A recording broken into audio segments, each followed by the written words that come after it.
Assalamualaikum warahmatullahi wabarakatuh. Perkenalkan, nama saya Siti Umu Kusum. Perkenalkan, nama saya Lani Parapat. Perkenalkan, nama saya Sanu Halisa. Kami dari kelompok 1 akan mempresentasikan sistem informasi penjualan underwear pada PT Mulia Sejahtera Sentosa. Di sini saya akan menjelaskan maksud dan tujuan dari presentasi ini, yaitu membuat rancangan sistem informasi penjualan underwear yang bermerek Rider pada PT Mulia Sejahtera Sentosa, yaitu 1. Mengetahui sistem yang sedang berjalan dan mempelajari kelemahan sistem tersebut yang masih menggunakan sistem manual. Yang kedua, merancang sebuah sistem penjualan underwear yang akan mempermudah perusahaan melakukan transaksi penjualan. Yang ketiga, meningkatkan mutu lulusan program Diploma 3 UBSI dan mutu proses belajar mengajar di lingkungan UBSI. Yang keempat, memberikan gambaran hasil riset informasi penjualan yang sedang berjalan pada PT Mulia Sejahtera Sentosa yang masih menggunakan sistem manual. Di sini saya akan menjelaskan metode pengumpulan data. Yang pertama, metode observasi atau observation method. Dalam pengumpulan dan analisa data, penulis melakukan pengamatan langsung kegiatan yang dilakukan di bagian penjualan pakaian dalam, tepatnya mengenai alur penjualan dan mengamati sistem yang sedang berjalan. Yang kedua, wawancara atau interview. Wawancara atau interview dengan tujuan percakapan tertentu. Dalam metode ini, peneliti dan responden secara langsung atau tatap muka untuk memperoleh informasi secara lisan dengan mendapatkan data tujuan yang bisa menjelaskan masalah penelitian. Penulis juga melakukan wawancara langsung kepada pemilik perusahaan yang berhubungan dengan penjualan dan sistem pembayarannya. Yang ketiga, studi pustaka atau library research. Pada metode ini, penulis mendapatkan data melalui pengumpulan sumber tertulis serta membaca beberapa literatur sebagai bahan acuan yang berkenan dengan judul tugas ini. Studi pustaka ini digunakan untuk memperkuat teori dalam menganalisa data yang diperoleh. Sumber pustaka diantaranya jurnal dan buku teks. Di sini saya akan menjelaskan latar belakang dari PT Mulia Knitting Factory. PT Mulia Knitting Factory dibentuk pada tahun 1955 oleh Bapak Pan Jen Kong, pendiri perusahaan. Pabrik dimulai sebagai sebuah pabrik garment untuk pakaian dalam pria yang memproduksi merek-merek seperti Pipes, Apple, Swan Brand, dan Rider. Pada tahun 1967, putra dari Bapak Pan Jen Kong, Bapak Max Mulyadi Supangkat, memulai karirnya di PT Mulia Knitting Factory sebagai generasi kedua. Dalam 15 tahun karirnya, ia berhasil memperluas bisnis garment dengan mengekspor barang ke Eropa, Amerika Serikat, dan Kanada. Di dalam negeri sendiri, Bapak Max memperluas jalur distribusi Rider hingga menjadi salah satu pemimpin pasar di Indonesia. Pada tahun 1979, Bapak Henry Supangkat, generasi ketiga dari PT Knitting Factory, bergabung dengan perusahaan di bawah kepemimpinannya. Apa yang dimulai sebagai sebuah pabrik garment kecil telah berkembang menjadi produsen tekstil yang terdiri dari divisi merajut, divisi pewarnaan benang, dan divisi garment. Sejalan dengan pertumbuhan permintaan, semakin banyak karyawan yang dikerjakan. Struktur organisasi PT Knitting Factory. Yang pertama, owner. Owner itu pemilik perusahaan. Di bawah owner yaitu general manager. Di bawah general manager meliputi Departemen Umum Personalia, Departemen Keuangan dan Akuntansi, Departemen Produksi yang dijalankan oleh PT Mulia Knitting Factory, Departemen Pemasaran yang dijalankan oleh PT Mulia Sejahtera Sentosa. Departemen Umum Personalia meliputi administrasi, personalia, pengupahan atau penggajian. Departemen Keuangan dan Akuntansi meliputi akuntansi, keuangan, dan pembukuan. Departemen Produksi meliputi pembuat pola, cutting atau pemotongan, sewing atau proses penjahitan, OC, selanjutnya finishing yang memeriksa bahan-bahan yang sudah jadi, yang terakhir gudang PT Mulia Knitting Factory yang siap dipasarkan. Departemen Pemasaran atau yang dijalankan oleh PT Mulia Sejahtera Sentosa meliputi ekspor atau PO, administrasi, MD atau supplier, SPG dan SPB. Tinjauan kasus. Proses awal dimulai dari customer memilih barang. Jika barang sudah terpilih, selanjutnya customer meminta SPG atau SPB membuat bond sesuai dengan barang dan jumlah barang yang diminta. Bond tersebut terdapat 2 lembar, yaitu lembar putih untuk SPG dan lembar kuning untuk customer sebagai bukti pembelian ke kasir. Setelah itu, customer membawa bond tersebut ke kasir untuk melakukan transaksi. Setelah melakukan transaksi, struk pembayaran akan diberi kepada customer untuk pengambilan barang. Customer menunjukkan struk pembayaran kepada SPG atau SPB untuk mengambil barang yang diinginkan. Setelah selesai, barang tersebut akan diberikan ke customer. Di sini saya akan menjelaskan tentang activity diagram berjalan. Dimulai dari customer memberikan informasi pesanan kepada sales, kemudian sales menerima informasi pesanan dari customer. Setelah menerima informasi pesanan, sales membuat nota pesanan dan nota tersebut diberikan kepada customer. Setelah customer menerima nota dan pesanan yang dipesan sesuai dengan keinginan, selanjutnya customer melakukan pembayaran. Struk pembayaran diberikan kepada customer dan customer menerima barang yang dipesan beserta dengan struknya.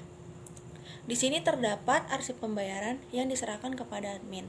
Kemudian admin membuat laporan yang nantinya hasil laporan tersebut akan diserahkan kepada owner. Di sini terdapat dokumen masukan yaitu surat data barang.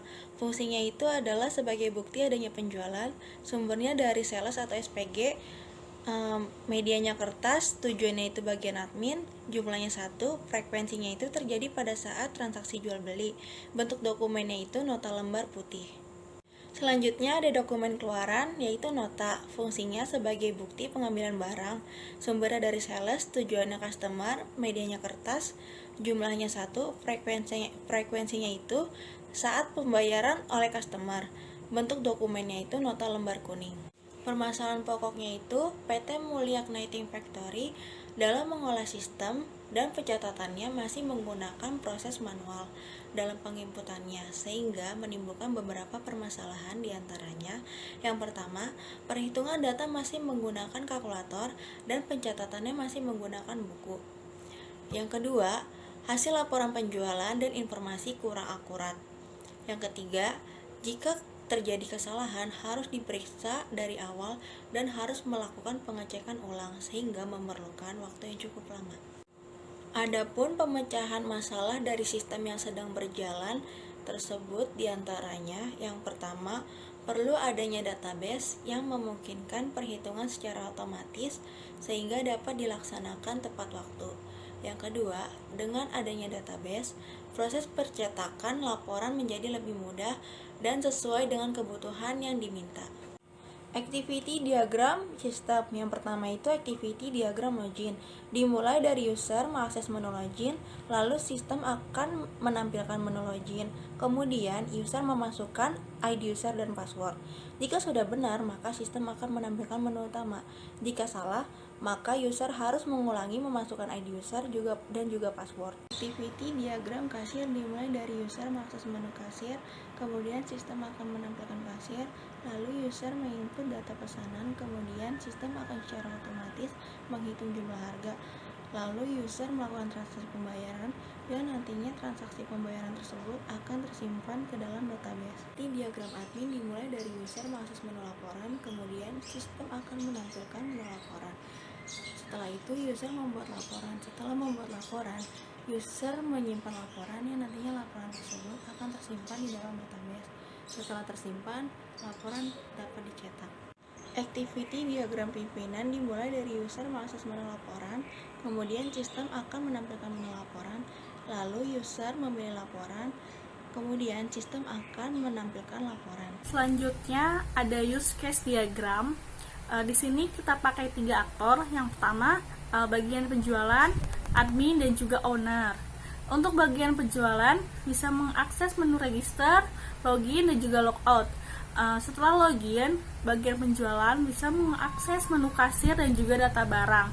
Selanjutnya di kasir, bagian penjualan itu bisa menginput pesanan dan juga menyimpan data pesanan. Di bagian data barang, bagian penjualan bisa menambah data barang dan juga mengedit data barang. Pada aktor admin juga bisa mengakses menu login dan juga menu logout. Kemudian setelah login, admin bisa mengakses menu laporan, kemudian bisa mencetak dan juga melihat laporan. Untuk bagian owner juga bisa mengakses menu login dan juga menu logout.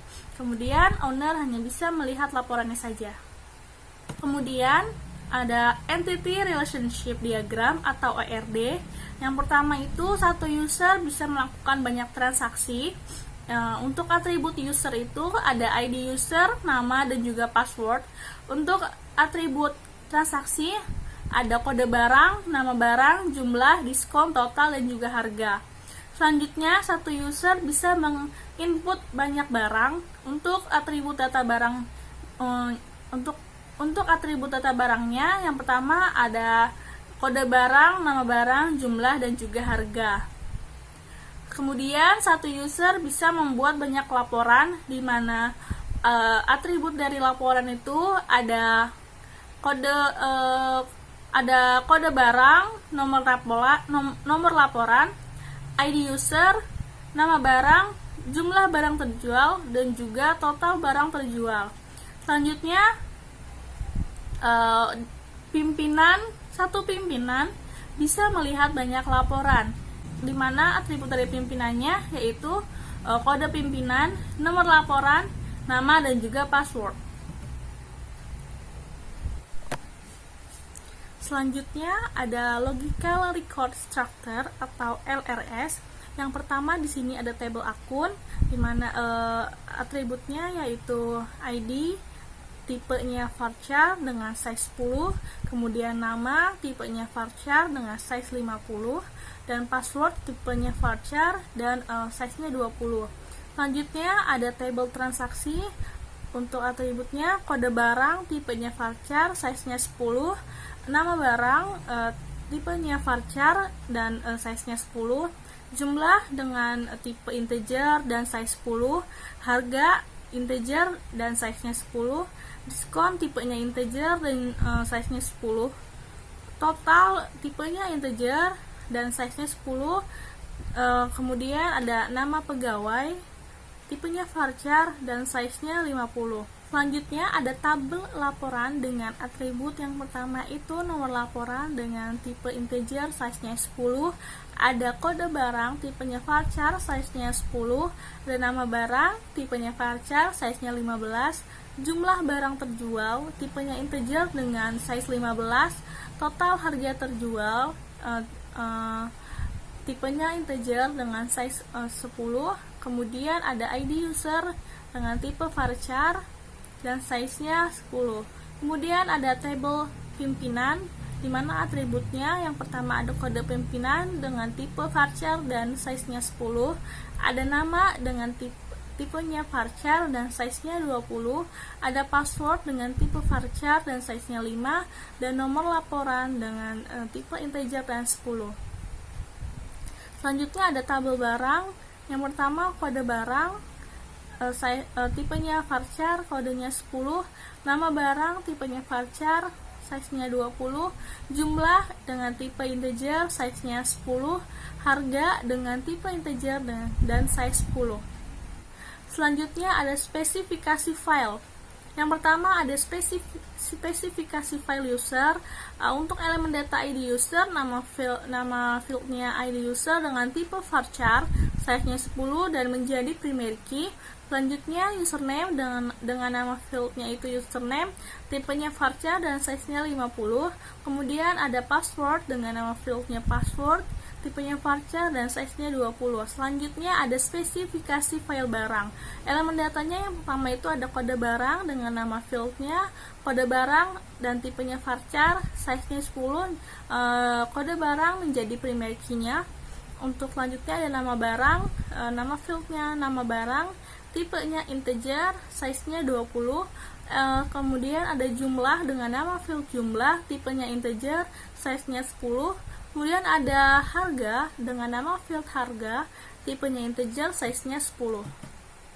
Selanjutnya ada spesifikasi file transaksi.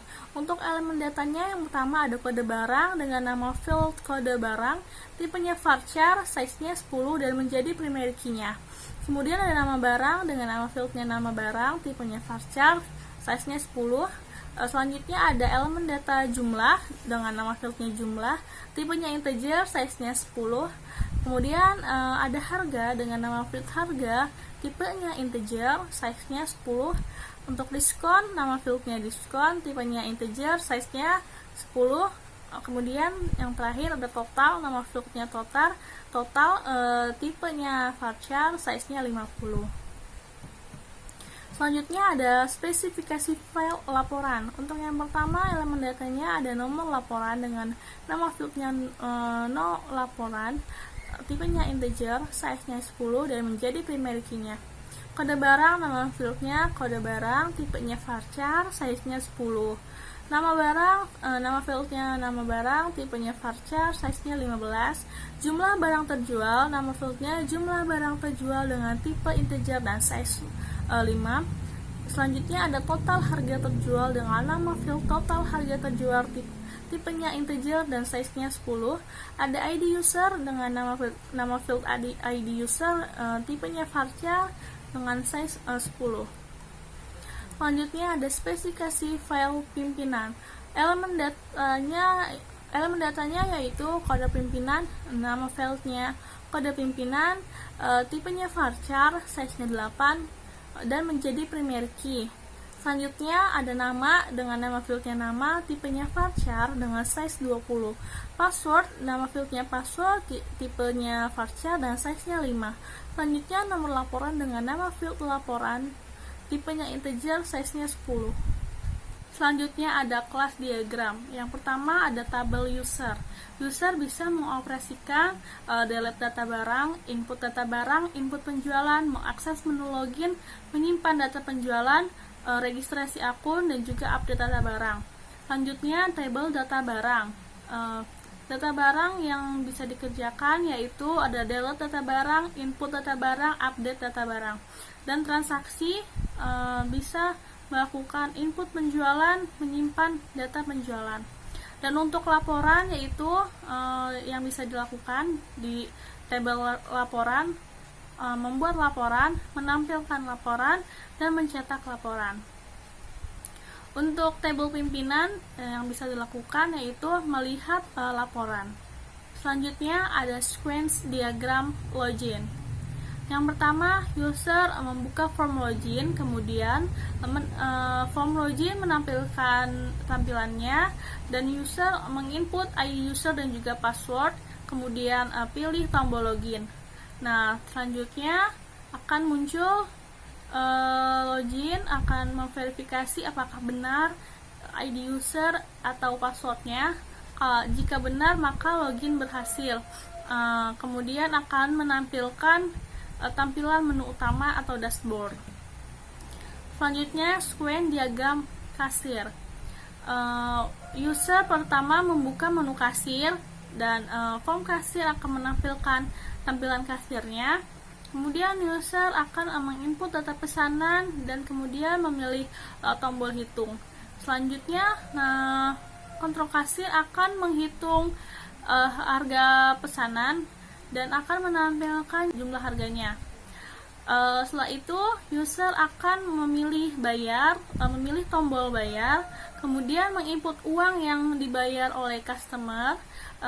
Kemudian nanti kontrol kasir akan menghitung selisih dari uang yang diberikan dengan harga yang harus dibayarkan. Selesai menghitung, nanti akan menampilkan jumlah kembalian. Kemudian user akan klik simpan dan akan menyimpan transaksi tersebut. Jika sudah selesai, maka user akan memilih tombol keluar dan akhirnya keluar. Selanjutnya ada space diagram barang. Yang pertama, user membuka form barang, maka form data barang akan menampilkan tampilannya. Kemudian user akan memilih tombol data. Selanjutnya user menginput data barang dan kemudian klik tombol simpan, dan data yang telah diinput itu akan tersimpan dan akan menampilkan data berhasil tersimpan. Selanjutnya, jika user ingin mengedit barang, user akan memilih tombol edit pada tombol barangnya, kemudian edit barang, kemudian klik update pada menu edit barang, kemudian nanti yang diupdate itu akan tersimpan dan akan menampilkan data berhasil diubah. Jika sudah selesai, user bisa klik tombol keluar dan akan keluar dari menu data barang. Selanjutnya, sequence diagram laporan. Yang pertama, user memilih tombol laporan dan form laporan akan menampilkan tampilannya. Kemudian user akan menginput laporan dan menyimpan, dan data yang telah diinput tadi akan tersimpan. Selanjutnya nanti akan muncul tulisan data berhasil tersimpan. Jika ingin melihat laporan, user mengklik tombol cari laporan dan sistem akan mencari data yang dicari dan akan menampilkan data laporannya. Kemudian jika ingin mencetak, user pilih tombol cetak dan akan mencetak langsung dalam bentuk PDF. Selanjutnya, jika sudah selesai, user bisa klik tombol keluar dan akan keluar dari menu laporan tersebut. Selanjutnya ada sequence diagram pimpinan. Yang pertama, pimpinan itu memilih menu laporan, kemudian form laporan akan menampilkan tampilan menu laporan, kemudian pimpinan akan mengklik cari laporan dan menginput data yang ingin dicari. Nanti data yang akan dicari akan ditampilkan. Kemudian pimpinan akan melihat laporan dan jika sudah selesai, pimpinan bisa klik tombol keluar dan akan keluar. Selanjutnya ada deployment diagram. Dalam membuat program, kami menggunakan aplikasi NetBeans yang nama foldernya yaitu Rider. Kemudian NetBeans tersebut terhubung ke dalam database MySQL yang nama databasenya yaitu DB Rider. Selanjutnya yaitu black box testing. Untuk yang pertama, kami menguji coba form login. Uji coba yang pertama kita lakukan yaitu tidak mengisi ID user dan passwordnya juga kosong. Kemudian hasil yang kita harapkan itu aplikasi atau sistemnya tidak berjalan dan kembali ke menu login. Hasil pengujiannya sesuai harapan yang kita mau. Untuk tes kedua yaitu kami mengisi ID user tetapi tidak mengisi password, kemudian kita mengklik login. Hasil yang diharapkan itu sistem juga menolak aksesnya dan tidak mau terhubung ke dashboard atau menu utama. Nah, hasil dari pengujian ini sesuai dengan harapan yang kita mau. Pengujian yang ketiga, ID user tidak diisi dan password kami isi. Hasil yang diharapkan itu sistem menolak untuk akses ke menu utama. Dan hasil pengujiannya sesuai dengan harapan yang kita mau juga. Selanjutnya tes yang keempat itu ID user atau password diisi dengan salah atau tidak benar. Yang kami harapkan dari tes tersebut yaitu sistem menolak dan akan diarahkan kembali ke menu login. Nah, dari hasil pengujian tersebut sesuai dengan harapan yang kita mau. Untuk texting yang kedua yaitu untuk from kasir. Pengujian yang pertama yaitu mengisi data pesanan, kemudian klik hitung. Hasil yang diharapkan itu menghitung harga pesanan dan muncul harga yang harus dibayar. Hasil pengujiannya sesuai dengan harapan yang kita mau. Tes yang kedua yaitu menginput uang yang dibayarkan, kemudian mengklik tombol bayar. Hasil yang kami harapkan menghitung selisih bayar dan muncul jumlah yang harus dikembalikan. Hasil dari pengujian tersebut sesuai harapan. Untuk pengujian ini, jika uang yang diberikan lebih besar dari harga barang. Untuk teks yang ketiga yaitu mengklik tombol simpan data pesanan. Hasil yang diharapkan yaitu data tersimpan dan hasil pengujiannya sesuai dengan harapan. Selanjutnya tes pada form barang. Pengujian yang pertama yaitu mengklik tombol tambah barang. Hasil yang kita harapkan itu memunculkan form untuk menambahkan barang, dan hasil dari pengujian tersebut sesuai dengan harapan yang kita mau. Tes yang kedua yaitu mengisi data barang, kemudian mengklik simpan. Hasil yang kita harapkan data tersimpan dan kembali ke halaman barang. Hasil pengujian tersebut berhasil dan sesuai dengan harapan kita. Untuk tes yang ketiga yaitu mengklik edit pada barang yang akan diedit. Hasil yang kita harapkan memunculkan data barang yang akan diedit dan hasil pengujiannya berhasil sesuai dengan harapan. Untuk tes yang keempat yaitu mengklik simpan data barang yang sudah diedit. Hasil yang kita harapkan yaitu data tersimpan. Untuk hasil pengujiannya berhasil dan sesuai dengan harapan. Yang selanjutnya yaitu tes pada form laporan. Tes yang pertama yaitu menginput data laporan, kemudian mengklik simpan. Hasil yang kita harapkan adalah data tersimpan. Hasil dari pengujian tersebut berhasil dan sesuai dengan harapan. Untuk tes yang keduanya yaitu memilih laporan, kemudian mencetak laporan. Hasil yang diharapkan file laporan tercetak dalam bentuk PDF. Hasil dari pengujian tersebut berhasil dan sesuai dengan harapan. Untuk yang tes yang kelima selanjutnya yaitu tes pada form pimpinan. Tes yang pertama memilih data laporan, kemudian mengklik lihat. Hasil yang diharapkan menampilkan data laporan yang dicari. Hasil dari pengujian tersebut yaitu berhasil sesuai dengan harapan. Selanjutnya yaitu spesifikasi hardware dan software yang kita gunakan.